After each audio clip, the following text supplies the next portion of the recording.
Holly Clifton, and I made Beat magazine. That's my magazine front cover and contents page. That's my double page spread. I used Vibe magazine as inspiration to produce my music magazine. And I followed all the codes and conventions of like the left third by putting freebies on that side. My audience was teenagers and students who like R&B and pop music.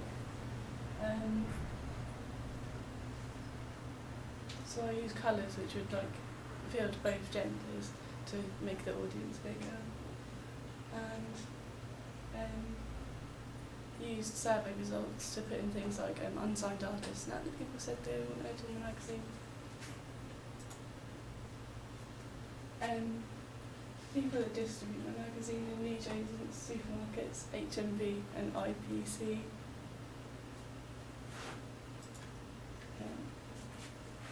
Yeah, my audience was teenagers and students.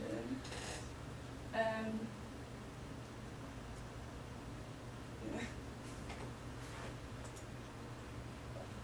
From my second survey, when after I produced my magazine, people thought my magazine was aimed at like the age group which it was, so that was good.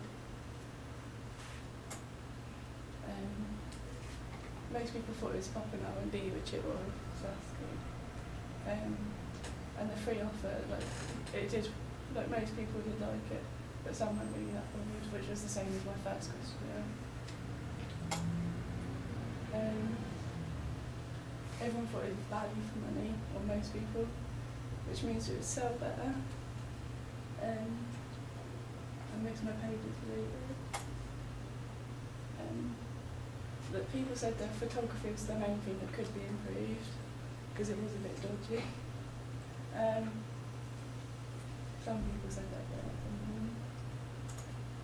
yeah. That was people's general comments on it, like what they thought about it.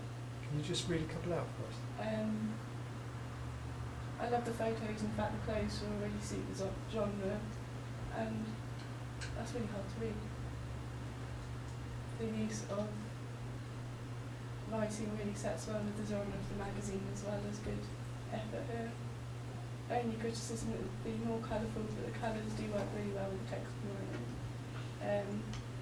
The font used looked nice. So this was a Survey Monkey survey that you put on Facebook, was Yeah. it? And linked your magazine to Facebook. Yeah, and those my results were, I think that's the last one, I can't remember. I learned quite a bit about making it, because I hadn't used Photoshop before. So I learned how to do like a lot of things like layers and different texts and editing and everything really. My pyramid task I learned quite a lot, because I learned how to like make it look more like a magazine. That's about it really. Certainly when I look at the college magazine you did, and I look at the music magazine, you can really see the journey you've been on, Yeah. and the progress you've made. Looking at all the technologies you've used, including Photoshop, what do you think have been your biggest learning curves? What, in Photoshop? Yeah, or any other technology. Yeah, Photoshop if you want. Yeah. Just like knowing how to put like text and things on there, because I didn't have a clue. Okay.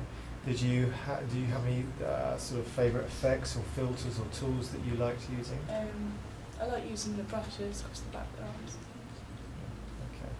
You mentioned forms and conventions. Sort of what ones that you adopted. Looking at your front cover, what forms and conventions would you say are typical of a magazine? How everything's put on the left side, like all the main story and the freebies and everything, and just like a big bold masthead, isn't it? Big bold masthead at the top, yeah. Okay, great. Questions? Where did you come up with the name then for the masthead? I don't really know, I just thought of it. Who did you use as your artist? From what Chris called it, yeah, he's my boyfriend for it. Okay, so you had sort of easy access. Yeah. Okay.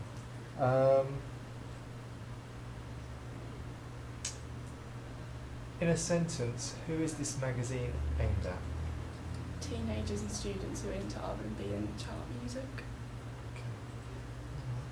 And from your research, was this going to be a popular choice for a magazine, or is this going to be a niche magazine? Which magazine? It's quite popular, like mainstream. Quite mainstream, okay, which is why you would expect to see it in the shops Yeah. you mentioned. Okay. Holly, listen, thank you very much.